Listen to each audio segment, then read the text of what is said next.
Bonjour, aujourd'hui sur Westrack Radio, on est avec Working Class Punk pour parler de leur nouvelle EP sobrement dénommée Working Class Punk EP, disponible depuis le 18 mai si je ne m'abuse. C'est ça, tout à fait. Et est-ce que vous pouvez du coup présenter un peu le groupe, parler un peu de l'historique, comment tout ça s'est monté, comment tout s'est goupillé? Bah ouais, bonjour à tous déjà. Et moi c'est Alan, je suis le batteur du coup des Working Class Punk. Et ici présent aujourd'hui avec nous on a Romano le bassiste. Salut à tous. Et puis Sébastien le petit guitariste. Salut. Notre jeune guitariste de 50 ans bientôt. Yes. Et il nous manque notre bon Kamel qui est en train de travailler justement en ce moment. Donc malheureusement c'est celui qui parle le plus, donc c'est celui qui aurait mieux répondu à toutes ces questions parce que les historiques et tout ça il adore ça. Il en a plein des anecdotes et des histoires. Alors pour parler vite fait des Working Class, comment ça s'est fait? Bah moi je connaissais déjà mon bon Romano, mon bon bassiste, on avait déjà joué un peu ensemble. Et un beau jour, en me baladant à Mamie Blue, j'ai rencontré des gens, je leur disais que voilà, je cherchais à monter un truc, et surtout dans le Quepon. On m'a parlé de mon bon Titos qui est là, qui lui du coup était avec Kamel, deux guitaristes cherchaient un batteur et un bassiste pour faire du punk. On a dit vous voulez jouer quoi? On fait on veut faire du NoFX, on veut faire du Scardio, on veut faire du donne-moi des noms mon Titos. Et ça nous a parlé quoi. Bah ouais, ça correspondait carrément au style de musique qu'on voulait faire à l'époque, donc voilà, bienvenue Romain, bienvenue Alan, bim, à la maison, on répète. C'est clair. Et tout de suite, ça a matché, tout de suite, c'est devenu une bonne bande de potes, et du coup, ça a fait les Working Class, et ça a fait un petit EP pour pouvoir sortir, quelque chose à nous, quoi. Yes, vous en avez parlé un peu, mais du coup, au niveau de vos influences, moi j'entends beaucoup de punk rock, vous avez cité NoFX. C'est ça qui est marrant, c'est qu'on vient d'univers assez différents par un peu la différence de génération, on va dire quoi. Et Alan était plutôt dans le punk un peu plus moderne, on va dire quoi. Et puis les gars nous ont fait découvrir des groupes punk un peu plus d'antan quoi. Et en fait ça a bien croché. Moi j'étais pas trop punk à la base, j'étais plutôt rock funk. Et en fait, ça a collé aussitôt, quoi. On est parti sur de la reprise pendant un an, un petit peu, on va dire, pour voir si tout le monde s'entendait bien. Avec Kamel, on reprenait déjà pas mal de morceaux, style des trucs des années 90 qu'on appelait le hardcore mélodique à l'époque. En fait, yes. Notre groupe culte étant Oscar Dew avec les Mega City 4, c'est des groupes qu'on avait vus dans les années 90 sur Le Havre et voilà, on s'en est jamais remis et on continue. Justement, nos influences, elles se retrouvent dans notre set parce qu'il est pas encore complètement complet pour pouvoir faire, on va dire, 1 heure ou 1 heure et demie de compo, donc on se sert beaucoup de reprises, mais on a pioché pas mal chez Fat Wreck Records, yes. Tout ce qui vient un peu de Californie. Moi je suis un gros fan de NoFX, donc forcément je suis allé, j'ai fait écouter pas mal de groupes style Teenage Bottle Rocket, The Use for a Name, aux gars qu'on kiffait, donc du coup on a refait quelques petites chansons comme ça qu'on met dans notre set quoi. Et du coup les gars, on va dire l'autre génération des Working Class, c'est ça qui est cool, ce partage de génération, eux ont apporté ce côté Oscar Dew qu'on reprend aussi.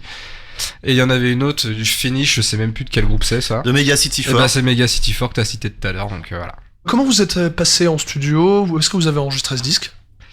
Alors, la grosse aventure, ça. Ouais, c'est parti d'un petit délire, moi. Là, je vais parler un peu perso. J'étais déjà passé un peu en studio avec Osem notamment, avec Mika. Et c'était super intéressant à voir. Et puis comme je connais pas mal de copains, G-Son, tout ça, je me suis dit que j'allais pouvoir m'auto-former entre guillemets, essayer de faire un petit truc à la maison. Et je me suis lancé le défi d'arriver à enregistrer un EP pour nous, quoi.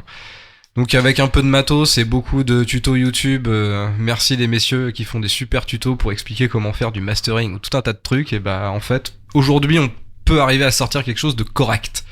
Ça a rien de professionnel, c'est vraiment histoire d'avoir un son correct dans les oreilles et que ce soit audible quoi. Donc 100% autoproduit. C'est ça. Nickel. Vous avez eu l'occasion de tourner un peu en France, vous avez eu l'occasion de faire des concerts ailleurs qu'au Havre? On est allé jusqu'en Bretagne, donc c'est quand même un autre pays, quoi. Et j'avais mon passeport. Ouais, pour l'instant, on n'a pas encore eu trop l'occasion de faire des concerts assez loin, on va dire. On est resté sur la région. Et puis c'était aussi surtout voir si ce qu'on faisait ça plaisait. Et puis là on est parti à refaire un peu de compos pour proposer un peu plus de working class punk quand on fait des concerts et un peu moins de reprises, quoi. Yes, une phase de chauffe donc. Exactement. Qu'est-ce qu'on peut vous souhaiter pour la suite ?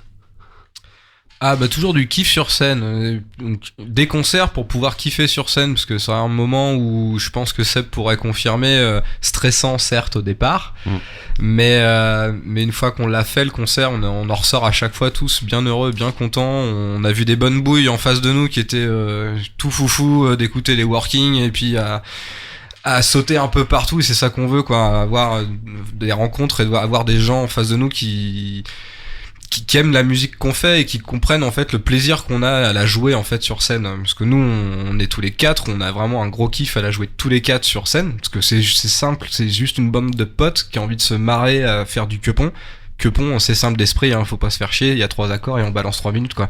Et l'idée c'est ça, c'est de pouvoir se marrer sur scène. Alors on essaie de faire ça bien quand même, mais de pouvoir se marrer vraiment sur scène, et normalement ça communique avec le public, et ça répond. La fête de la musique cette année, c'était appréciable de voir que quand on s'est mis à jouer, les gens sont pas partis, et les gens qui passaient se sont même arrêtés et sont restés jusqu'au bout du concert, et ça fait juste super plaisir. Et ben c'est nickel, merci Working Class Punk d'être passé au studio de West Track. Merci. Et puis on vous souhaite le meilleur, et puis on a peut-être une date à annoncer. Là, il y a une date à annoncer, mais c'est pas pour nous, c'est plus là au 1er novembre à l'Escale. Il y a un concert hommage à Ericsson. Alors pourquoi on l'annonce nous ? Parce qu'on a une chanson dans notre EP Mama Say qui a été écrite notamment par Ericsson et Kamel. Et justement, Kamel organise un concert à l'Escale là au 1er novembre avec tout un tas de groupes, notamment, redis-moi, les City Kids, yes. Drunk Sincerity qui reprend Husker Du, justement, vous en parliez. Voilà, c'est ça. Ouais. Il va y avoir des musiciens du Havre de cette génération qui vont reprendre des morceaux d'Husker Du, des morceaux de rock qu'on aime bien, quoi, en hommage à Ericsson qui est parti trop tôt il y a 2 semaines.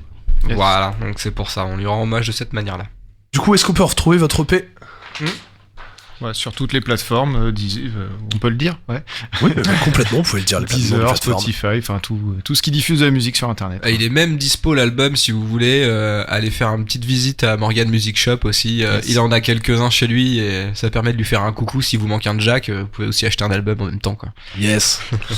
Et merci à vous, merci encore à vous d'être venu sur le plateau de West Track, et puis une prochaine merci fois. pour l'invite. Ouais, pas de soucis. Salut. Salut. Salut. Et...